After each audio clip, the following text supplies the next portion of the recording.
say you can hear her cry through the cornfields. It doesn't matter if the wind's blowing or not. The sound is always there, just beneath the hum of nature. A woman sobbing, a child laughing, and a voice, ancient and cracking, whispering, "Come home." The harvest house stood at the edge of Hollow Creek, Pennsylvania, far from any paved road or power line, and long after the town forgot it ever existed, the house remembered. Built in 1876 on Lenape burial land, the farmhouse was cursed from its very foundation. There was always something wrong with it. Animals born dead, crops rotting mid-season, neighbors dying young. But the Whitmore family moved in anyway. A preacher named John, his wife Eleanor, and their daughter Sarah. They were strict, devout, and blind to the land's warnings.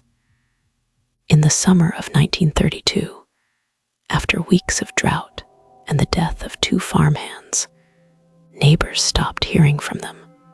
When Sheriff Winslow investigated, he found the father hanging in the barn, the mother face down in the well, and Sarah's room painted in blood.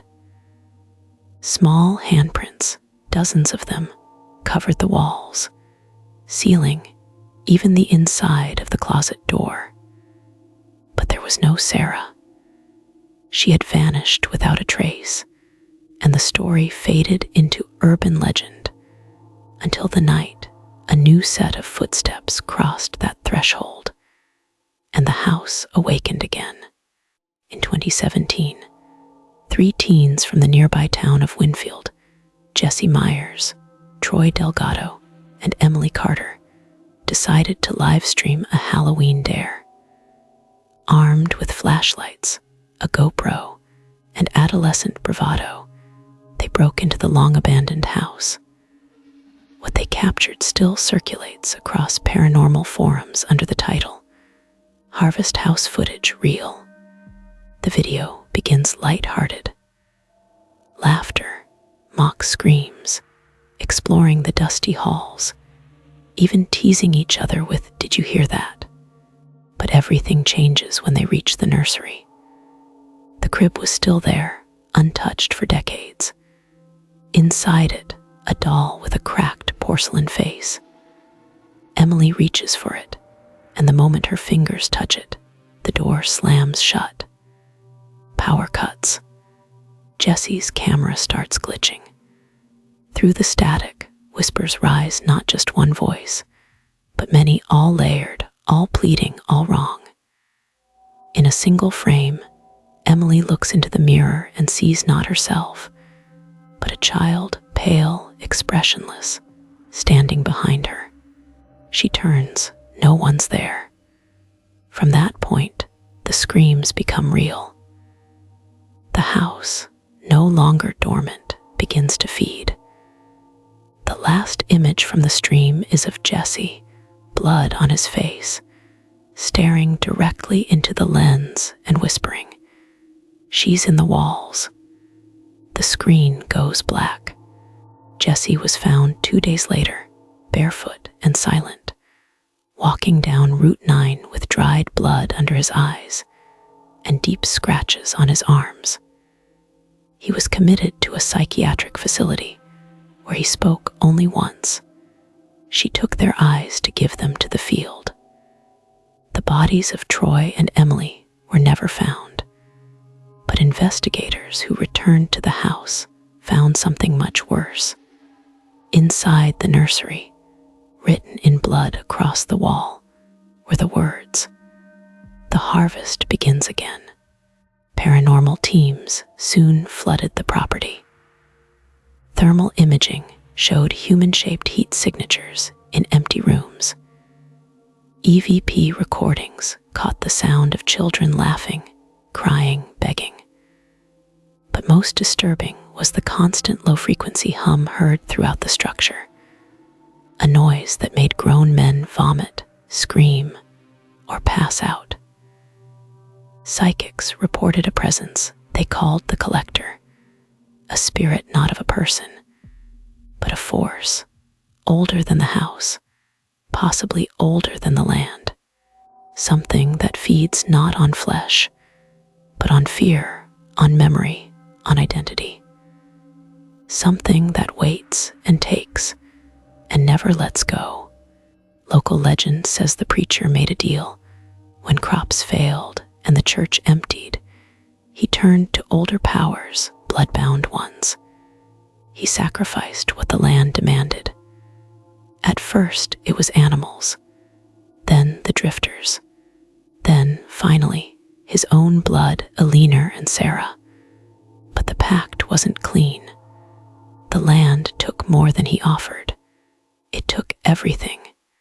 It bound their souls to the soil. Every 40 years, it awakens, hungering for more.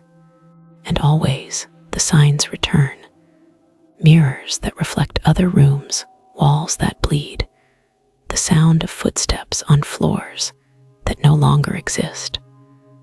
One farmer reported finding his scarecrow crying. A mother swore she saw her missing son's face in the corn. A deputy sent to investigate shot himself in the front yard, leaving only one sentence in his notebook. They live in the silence. But the house isn't just haunted, it's alive. It remembers every scream, every soul. And if you enter it, willingly or not, a part of you never leaves. Years have passed, but the curse has only deepened.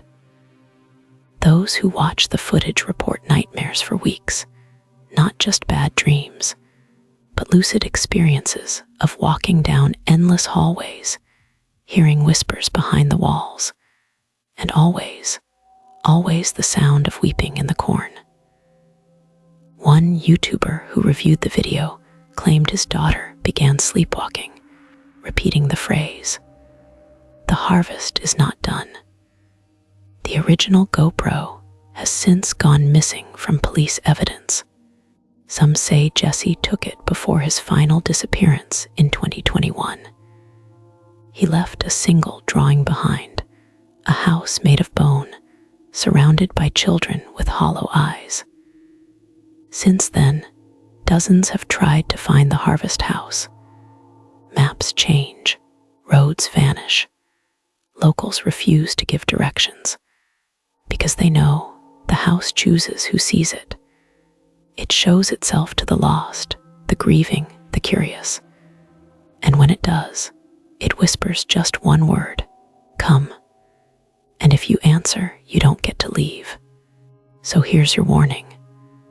If you're ever driving through Pennsylvania and your GPS glitches and the air suddenly smells like burned corn and wet soil, don't keep going. If you hear a child giggle in the woods, if the sun sets too fast, if your reflection doesn't quite follow you, turn back. Because the harvest house is still there, just waiting, feeding on the forgotten. And it doesn't want your body. It wants your mind, your past, your name. It wants everything that makes you you, so it can bury it deep in the soil and grow something new, something empty, something obedient, something that weeps in the night and watches from the field, something that smiles when no one's around. The harvest never ends, and the next season is already here.